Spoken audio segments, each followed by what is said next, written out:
السلام علیکم ورحمۃ اللہ وبرکاتہ۔ نحمدہ و نصلی علی رسولہ الکریم، اما بعد فاعوذ باللہ من الشیطان الرجیم، بسم اللہ الرحمن الرحیم۔ رب اشرح لی صدری ویسر لی امری واحلل عقدۃ من لسانی یفقہوا قولی۔ ہم سورہ رحمان پڑھ رہے ہیں اور سورہ رحمان میں بھی ہم یہ دیکھ رہے ہیں کہ لوگ جس طرح اس کو تھیراپی کے لیے استعمال کرتے ہیں۔ لوگ کہتے ہیں کہ جی کوئی بھی بیماری اگر آپ کو ہے اور آپ سورہ رحمان پڑھتے ہیں یا سورہ رحمان جو ہے اس کو سنتے ہیں تو اس کے بہت اثرات ہیں، اور ہم دیکھ بھی رہے ہیں کہ اس میں نہ صرف یہ کہ اس صورت کا طریقہ کار ایسا ہے جو کہ بہت خوبصورت ہے، اس کے ساتھ ساتھ سورہ رحمان جو ہے اس کے جو پیغامات ہیں نا وہ بھی بہت خوبصورت ہے۔ تو جتنا ہم سورہ رحمان کو پڑھیں اور سمجھیں تو ہمارے لیے اس میں بھلائیاں ہی بھلائیاں ہیں۔ یعنی یہ وہ بھلائی ہے جو کہ پورے اللہ کے کلام میں ملتی ہے۔ قرآن پاک کو جہاں سے بھی پڑھتے ہیں تو ہماری جسمانی صحت، روحانی صحت، سب چیزیں جو ہے وہ بہتر ہونا شروع ہو جاتی ہیں۔ ہم نے سورہ رحمان کی پہلی آیت کو پڑھ لیا تھا، آج ہم آیت نمبر 2 سے 4 تک کریں گے۔ ان آیات کو دیکھیں گے اور ان کو سمجھیں گے بھی، اپنی زندگی کے ساتھ ریلیٹ بھی کریں گے، اور خاص طور پہ بیماریوں کے ساتھ، کہ جب ہمیں مختلف بیماریاں ہوتی ہیں تو ان میں ہمارا کیا طریقہ کار ہونا چاہیے، کیسے ہمیں اپنے آپ کو دیکھنا چاہیے۔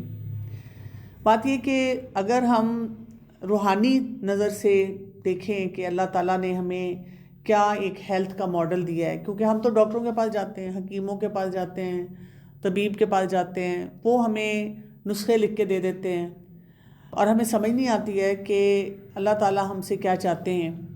تو ہمیں یہ ضرور پتہ ہونا چاہیے کہ بیماری بھی رحمت ہے۔ بیماری ہمیں سلو ڈاؤن کرواتی ہے، بیماری ہمیں سکھاتی ہے کہ اب کیا صحت تھی تمہاری، اور جب ٹھیک ہو جاؤ تو پھر اس پہ اللہ کا شکر ادا کرنا۔ پھر بیماری گناہوں کو بھی صاف کرتی ہے، انسان کے درجات کو بلند کرتی ہے جب انسان اس میں صبر شکر کرتا ہے۔ اسی طرح سے علم، یہ ہمیں یہ بھی سکھاتی ہے بیماری کہ ہمیں یہ علم ہونا چاہیے کہ اللہ تعالیٰ نے ہمارے جسم کو بنایا کیسے ہے، اور ہم نے اس کے ساتھ کیا کیا کام لینے ہیں، اور کون سے حلال طریقے ہیں، کون سے حرام طریقے، ہم نے کس پہ جانا ہے۔ اور اسی طرح جب ہم سورہ رحمان پڑھتے ہیں تو پھر ہمیں اسی سیکوینس میں یہ چیزیں پتہ چل رہی ہیں۔ پہلے اللہ کی رحمت آ رہی ہے، الرحمن، پھر اس کے بعد علم کی بات ہو رہی ہے کہ علم سیکھو، پھر اس کے بعد اللہ کی کریشن کی بات ہو رہی ہے، تخلیق کی بات ہو رہی ہے، اللہ نے بنایا کیسے انسان کو، اس کے بارے میں غور و فکر کرو۔ اور پھر اس کے بعد اگلے سٹیپ پہ ہم جائیں گے جہاں ہم دیکھیں گے کہ آپس میں بات چیت کا طریقہ کار کیا ہوگا۔ تو اگر ہم ایک صحت مند زندگی کو دیکھیں، اس میں علم بہت ضروری ہے، اس میں فطرت کو جاننا بہت ضروری ہے، اسی طرح اس میں باتوں کو بیان کرنا بہت ضروری ہے کہ ہم کس طریقے سے ایک دوسرے سے بات چیت کرتے ہیں۔ اگر ہم اپنے گھروں میں چلے جائیں تو کسی بھی معاملے کو آپ اٹھا لیں، ہمارے اندر کمی کن باتوں کی ہے؟ علم نہیں ہے۔ ہم اکثر ایک دوسرے سے تنگ ہی رہتے ہیں، لڑتے ہی رہتے ہیں، ہر معاملے میں ہمیں پتہ ہی نہیں ہوتا۔ یعنی ہم اپنے ٹوٹکوں پہ چلتے ہیں یا کئی دفعہ وظیفوں پہ ایسے چلتے ہیں جس سے ہمیں پتہ ہی نہیں چلتا کہ جو کرنے والا کام ہے وہ کیا ہے، وہ ہم کام نہیں کر رہے ہوتے۔ پھر یہ کہ ہم اپنے آپ کو نہیں سمجھتے، اللہ تعالیٰ نے ہمارے جسم کو کیسا بنایا، ہماری فطرت کو کیسا بنایا ہے، کن باتوں پہ مجھے غصہ آ جاتا ہے، کن باتوں پہ میں اداس ہو جاتی ہوں، کن باتوں پہ میرا دل ٹوٹ جاتا ہے، کیا کھانے سے میری طبیعت خراب ہونی ہی ہونی ہے لیکن پھر بھی میں نے کھا لینا ہے۔ یعنی جو شوگر کا مریض ہے اس کو پکا پتہ ہوتا ہے کہ اگر میں نے کوئی مٹھائی کھا لی، حلوے کھا لیے، میری شوگر زیادہ ہو جائے گی، مجھے ڈاکٹر کے پاس جانا پڑ سکتا ہے، مجھے دوائی لینی پڑ سکتی ہے۔ لیکن ہم اپنی اس فطرت کو نہیں سمجھتے کہ اللہ تعالیٰ نے ہمارا جسم کیسا بنایا ہے۔ اور پہلی بات تو یہ کہ ہم سمجھتے ہیں کہ جو مجھے شوگر یا ایسی جو بیماریاں ہوئی ہیں وہ بھی اس لیے کہ میرے خاندان میں تھی، حالانکہ اب سائنس کہتی ہے کہ اگر آپ اپنی فطرت پہ رہیں گے، اپنے جسم کو ویسا رکھیں گے جیسا اللہ تعالیٰ نے بنایا ہے، آپ کو ان میں سے کوئی بیماری نہیں ہوگی، کیونکہ اللہ نے ہمارے جسم کو بنایا ایسا ہے۔ ہمیں جو طریقہ دیا نا زندگی گزارنے کا، صبح سے رات تک سنت کے مطابق، اگر ہم ساری زندگی اپنی سنت کے مطابق گزاریں، نہ بلڈ پریشر ہے، نہ دل کی بیماری ہے، نہ اس کے علاوہ یہ جو بڑی بڑی جیسے یہ شوگر کی بیماری ہے، نہ کینسر ہے، نہ آٹو امیون ڈیزیز ہے، یہ سب ختم ہو جاتی ہیں۔ یہ آج کے دور کی بیماری ہیں، یہ نہیں ہے کہ رسول اللہ صلی اللہ علیہ وسلم کے دور میں کبھی کوئی بیمار نہیں ہوتا تھا، وہ بیمار ہوتے تھے لیکن اس طرح کی بڑی بیماریاں نہیں ہوتی تھیں۔ اور اگر ہم اپنے بزرگوں سے پوچھیں وہ بھی کہتے ہیں کہ اب تو ڈاکٹروں کے بھی اتنے لمبے لمبے نسخے، آپ جائیں ایک ڈاکٹر کے پاس آپ کو 15 دوائیاں لکھ کے دے دیں گے، کیونکہ ہم نے اپنی فطرت کو خراب کر لیا۔ اس میں ڈاکٹر کا قصور نہیں ہے، قصور یہ کہ ہم وہ کام نہیں کرے جو ہمیں کرنا چاہیے۔ تو ابھی ہم کیا دیکھ رہے ہیں؟ علم القرآن، الرحمن ہم نے پڑھ لیا تھا، اب ہم اگلی آیت پہ آ رہے ہیں۔ علم القرآن، اللہ تعالیٰ کون ہے؟ جس نے ہمیں قرآن کا علم دیا۔ یعنی آپ دیکھیں جیسے ہی اللہ تعالیٰ پہلے بات کر رہے ہیں الرحمن، اللہ تعالیٰ کیا ہے؟ بہت مہربان ہے، رحم سے۔ راحمیم، راحمیم کہتے ہیں جو بچے دانی ہوتی ہے، یوٹرس ہوتا ہے، وومب جس میں بچہ پلتا ہے۔ اب آپ دیکھیں کہ بچہ کیسے پلتا ہے، یعنی ماں جو مرضی کر رہی ہے، بچے کو خوراک بھی مل رہی ہے، بچہ سانس بھی لے رہا ہے، اس میں بچے کی پرورش بھی ہو رہی ہے، نشو و نما بھی ہو رہی ہے۔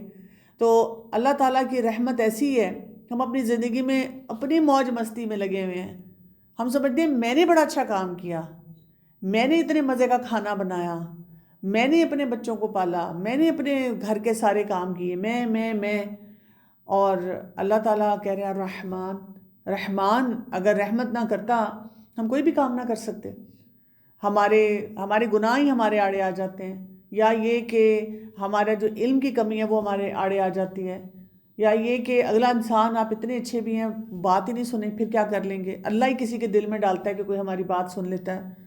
تو الرحمن، تو الرحمن نے سب سے بڑی رحمت ہمارے لیے کیا کی؟ علم القرآن، یہ دوسری آیت ہے کہ اس نے ہمیں قرآن دیا، قرآن کا علم دیا۔ اگر اللہ تعالیٰ ہمیں قرآن نہ دیتا تو ہم پتہ نہیں کیسی زندگی گزار رہے ہوتے ہیں، یہ ہم سمجھتے ہی نہیں ہیں، اس کے بارے میں کبھی ہم نے غور و فکر ہی نہیں کیا کہ یہ اللہ تعالیٰ کی کتنی بڑی نعمت ہے جو ہمارے پاس ہے۔ کیونکہ ہم نے جب آنکھ کھولی تو بچپن سے ہی دیکھا نا، جیسے جیسے ہوش آیا تو ہمارے ہاتھ میں وہ قاعدہ پکڑا دیا گیا، اور کبھی محلے کا مدرسہ یا کبھی کوئی استاد وہ ہمیں پڑھا رہے ہیں، اور وہ اتنے خوش طریقے سے پڑھا رہے ہیں، ہم رو رہے ہیں، ہمارا پڑھنے کو دل ہی نہیں چاہ رہا، اور ہمیں ڈانٹیں پڑ رہی ہیں، ماریں پڑ رہی ہیں، رشوتیں دی جا رہی ہیں، تمہیں کھلونا ملے گا، تمہیں ٹافی ملے گی، پڑھ لو پڑھ لو پڑھ لو۔ اور جب ہم پڑھتے ہیں تو پھر کچھ سالوں کے بعد ہمیں بتا دیا جاتا ہے بس اب ختم کرو ختم کرو، کیونکہ پڑھائی کرنی ہے، اس کی بڑی سی دعوت ہو جاتی ہے، شکر ہے قرآن ختم کر لیا، بس پھر ہم اس کے بعد اپنی پڑھائیاں کر رہے ہیں، پھر ہم نے جناب کالج جانا ہے، یونیورسٹی جانا ہے، بڑا انسان بننا ہے۔ اس کے بعد اگر ماں باپ کہتے بھی رہتے ہیں بیٹا کبھی قرآن بھی کھول لو، تو بچے کہتے ہیں نہیں ابھی تو ہماری لائف ہے، کیونکہ ہم نے ان کو بار بار یہ سکھا دیا تھا کہ بس جلدی جلدی پڑھو، جلدی جلدی ختم کرو۔ تو کوئی ایسوسیشن ہماری اچھی نہیں ہوتی قرآن کے ساتھ بچپن سے۔ پھر آپ دیکھیں لوگوں نے ہمیں ڈرایا بھی بہت ہے، کبھی کبھی ہمیں سمجھ نہیں آ رہی تھی کہ ہم نے زندگی کیسے گزارنی ہے، تو ہم جب قرآن کو دیکھ کر اس سے زندگی گزارنے کے کوئی اصول سیکھنا چاہتے ہیں تو ہمیں کچھ نہ کچھ ایسی بات بتا دی، ایسے سختی سے بتا دی، ہم سے وہ کی نہیں گئی، ہم ڈر جاتے ہیں، ہم کہتے ہیں کہ اگر میں نے قرآن سن لیا تو عمل کرنا پڑ جائے گا۔ اسی لیے آپ دیکھیں لوگ گھنٹوں بیٹھ کے ڈرامے دیکھ لیتے ہیں، لیکن اگر قرآن کی کوئی مجلس ہو تو وہاں پہ 2-4 لوگ آتے ہیں، اور لوگ آپ سے مسئلے ڈسکس کرتے رہتے ہیں۔ یعنی آپ جب کسی سے بھی بات کریں، ہمارے اپنے ارد گرد کتنے ایسے لوگ ہوتے ہیں جو ہمیں بتاتے رہتے ہیں میرا یہ مسئلہ، میرا یہ مسئلہ، میرا یہ مسئلہ، لیکن جب ان کو کہو کہ اس مسئلے کا حل یہ کہ تم آؤ، تو پھر وہ کیا کہتے ہیں؟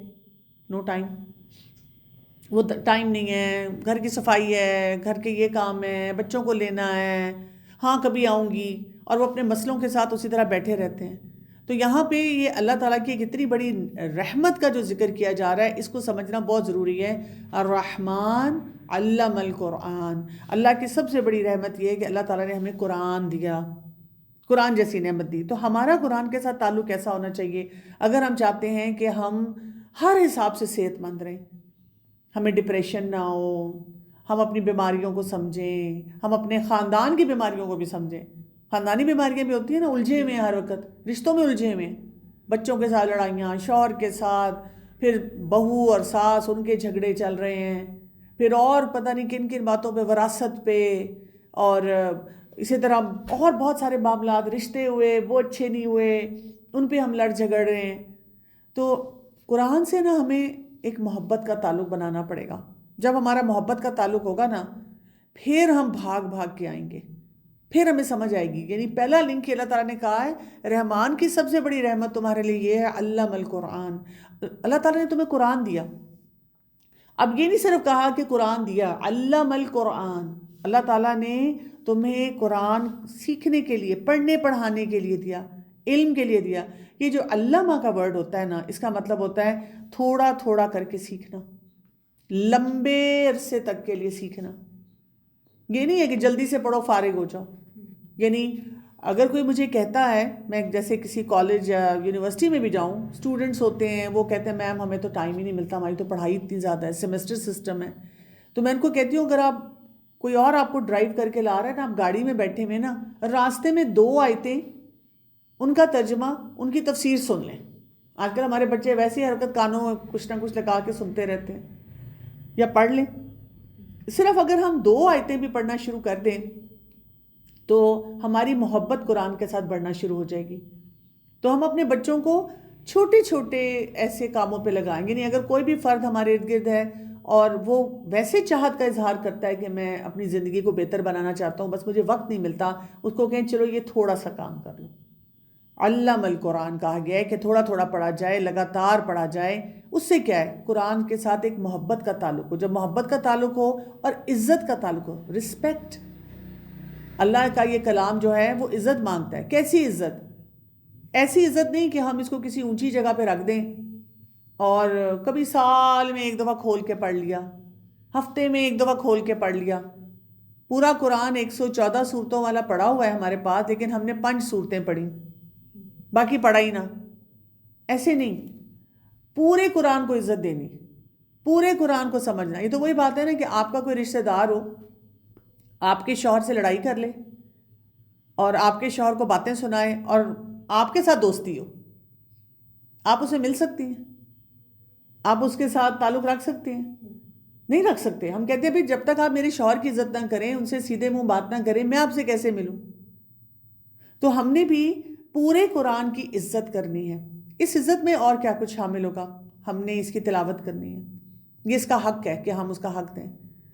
اسی عزت میں یہ بھی شامل ہوگا اور ہمیں پھر رحمان کی رحمت سمجھ آئے گی. اگر ہم زبانی کہتے بھی رہیں اللہ بڑا مہربان ہے، لیکن قرآن ہم اتنا کھولتے ہی نہیں، پڑھتے ہی نہیں، ترجمہ تفسیر نہیں پڑھی ہوئی، اور پھر سوچیں بیماری ہوگی کوئی، تو لوگ تو تقدیر کے بارے میں کہنا شروع کر دیتے ہیں کہ ایسے کیوں ہوا. لوگ اتنی کڑواہٹ سے کہتے ہیں اللہ تعالیٰ نے میری زندگی میں اتنی مشکلات کیوں رکھی، پہلے میرا یہ مسئلہ، پھر میرا یہ مسئلہ، پھر میرا یہ مسئلہ، اب بیماری بھی ہوگی، اور بیماری بھی ایسی ہوئی جس کے بارے میں ڈاکٹر نے کہا یہ لا علاج مرض ہے، تمہارا کینسر پورے جسم میں پھیل گیا ہے. تو میں نے تو ساری زندگی مشکلات ہی دیکھی، مجھے پھر کیوں اللہ نے پیدا کیا؟ استغفر اللہ.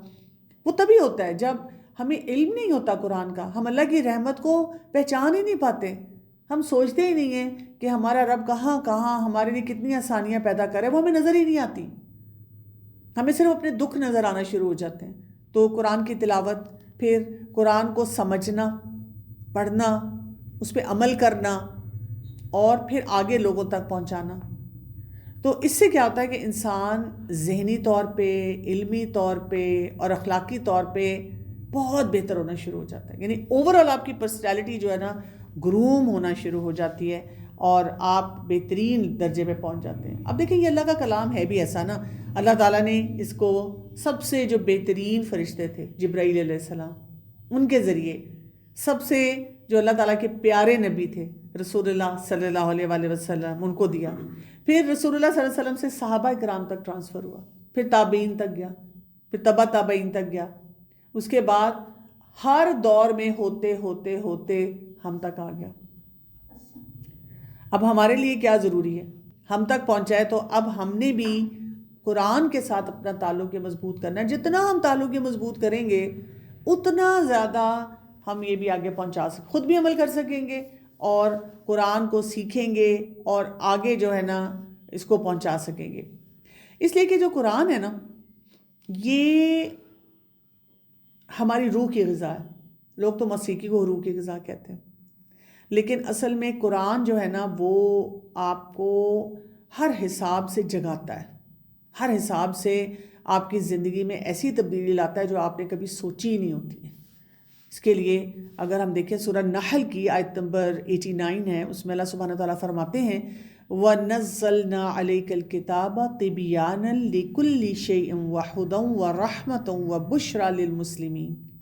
اللہ سبحانہ تعالیٰ فرماتے ہیں ہم نے نازل فرمائی ہے ایک کتاب جو طبیاناً کا مطلب کھول کھول کے بیان کرتی ہے ایسی باتوں کو، ہر بات کو، لِكُلِّ شَيْءٍ کھول کھول کے بیان کرتی ہے، لِكُلِّ شَيْءٍ ہر طرح کی بات کو، کس سی باتوں کو؟ جس میں ہدایت ہے، جس میں رحمت ہے اور جس میں خوشخبری ہے۔ کن لوگوں کے لیے؟ للمسلمین، وہ لوگ جو اللہ کے آگے جھکنے والے ہیں۔ اسلام کیا کہتا ہے؟ سبمٹ کرو، جھک جاؤ میرے آگے، مان جاؤ، سلامتی والے بن جاؤ۔ تو آپ دیکھیں کہ اللہ تعالیٰ یہاں پہ یہی ہمیں بتا رہے ہیں کہ مشکل نہیں ہے، اس میں ڈرنا نہیں ہے، اس سے اس کو پڑھنا ہے اور یہ دیکھنا ہے کہ اللہ تعالیٰ نے اس کو ہمارے مطابق بنایا ہے، جو ہماری باڈی کی ریکوائرمنٹ ہے۔ اگر ہم نہیں پڑھیں، ہم پڑھیں گے اور اس کے مطابق زندگی نہیں گزاریں گے تو پھر ہم پریشان رہیں گے، پھر ہمیں فائدہ نہیں ہوگا۔ اور ہم دیکھ بھی رہے ہیں کہ اس وقت لوگ کتنے پریشان ہیں، ان کی زندگیوں میں کتنی مشکلات ہیں ایسی جس پہ وہ بالکل ہی لاسٹ ہیں۔ تو یہاں سے ہمیں پتہ چلتا ہے کہ علم حاصل کرنا ایک بہت ہی اہم مطلب ہماری ضرورت ہے، اور جیسے جیسے ہمارے اندر علم آتا ہے ہماری روحانی اور جسمانی صحت بہتر ہونا شروع ہوتے ہیں۔ کیونکہ یہاں پہ بھی آپ دیکھیں کہ اللہ تعالیٰ نے یہ نہیں کہا کہ الرحمن اس نے انسان کو پیدا کیا، وہ بعد میں آیا، خلق الانسان اس کے بعد میں آ رہا ہے۔ پہلے علم القرآن، یعنی اس کا مطلب ہے کہ جو علم ہے وہ بہت امپورٹنٹ ہوتا ہے۔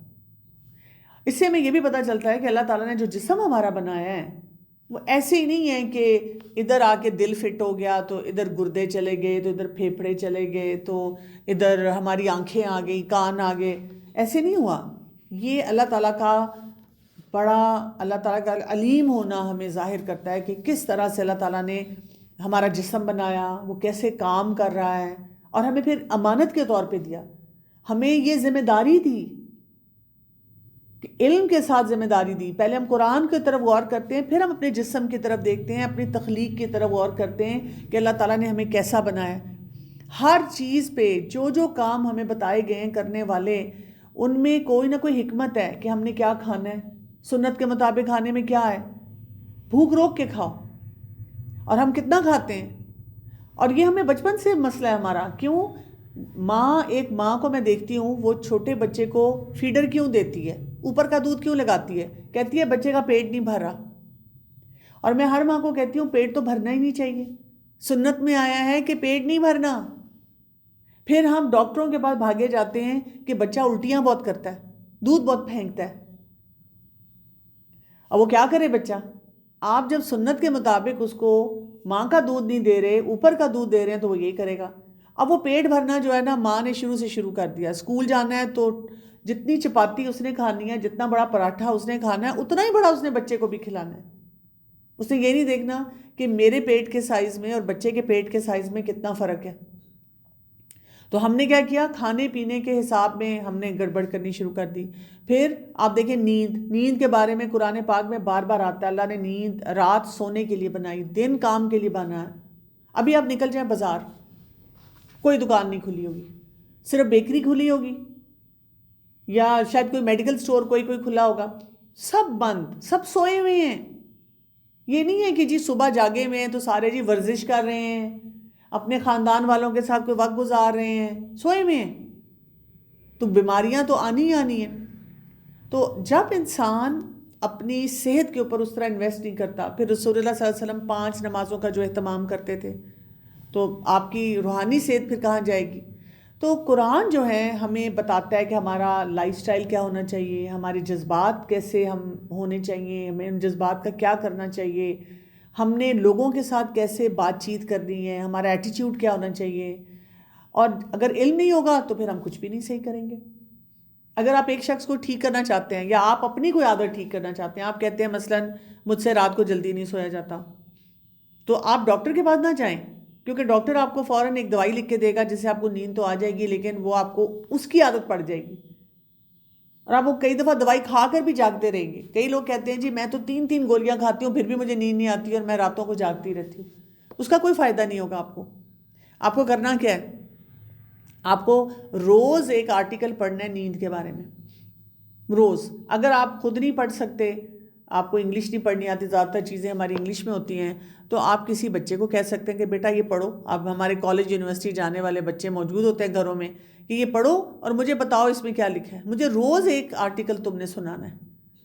اگر آپ روز علم حاصل کرتے رہیں گے کہ اچھا اس سے یہ ہوتا ہے، اچھا اس سے یہ ہوتا ہے، اچھا اس سے یہ ہوتا ہے، تو آپ کا دل خود بخود کھٹا ہونا شروع ہو جائے گا. اب نوٹس کریں جو ہم غلط کام کرنا چاہتے ہیں اور اگر کوئی ہمیں اس کے بارے میں اچھی بات بتانا چاہے کہ اچھا میں ذرا آپ کو یہ کتاب دیتا ہوں اس میں سے پڑھیں، آپ کو پتہ چلے گا ان چیزوں کو نہیں کھانا، یہ کام نہیں کرنا، تو کیا ہم پڑھ لیتے ہیں؟ بڑے شوق سے پڑھتے ہیں؟ نہیں، ہم انکار کر دیتے ہیں. ہم کہتے ہیں چھوڑو چھوڑو بس ایسی باتیں ہیں. کیوں؟ اس لیے کہ ہم اپنی غلط عادتیں چھوڑنا نہیں چاہتے. ہم اس لیے وہ چیزیں پڑھتے ہی نہیں ہیں، ہم ان کے بارے میں غور و فکر نہیں کرتے. لیکن اللہ تعالیٰ کا ہمیں یہ بتانا، علم القرآن ہمیں یہ سکھاتا ہے کہ جب ہم اللہ تعالیٰ کا کلام پڑھتے ہیں اور اللہ تعالیٰ نے کس مقصد سے ہمیں بنایا، ہمیں پیدا کیا، اس لیے تو نہیں پیدا کیا کہ ہم سارا دن ڈاکٹروں کے چکر کاٹتے رہیں اور اتنی جلدی عمر میں ہمیں ایسی ایسی بیماریاں ہو جائیں یا ہم ڈپریشن کی مریض بن جائیں. ہم نے اللہ کی عبادت کیا کرنی ہے، ہم نے قرآن کا پیغام آگے کیسے لوگوں کو پہنچانا ہے، وہ ہماری سوچ ہی نہیں ہے. وہ ہم نے 2-4 لوگوں کے لیے رکھ دیا کہ کیونکہ یہ درس دیتے ہیں تو ان کو ہی کہہ دیتے ہیں. ہم نے خود نہیں سیکھا. ہمیں سے ہر شخص کو علم ہونا چاہیے کہ ہم کیا کریں.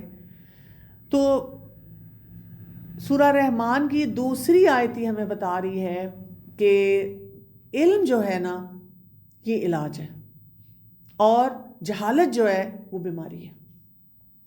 اگر ہم نے علم نہ حاصل کیا تو ہم انہی مسئلوں میں پھنسے رہیں گے، پریشان رہیں گے، ہم سے چیزیں نہیں مینج ہوں گی. پھر اس کے بعد ہم تیسری آیت پہ آ جاتے ہیں، خلق الانسان.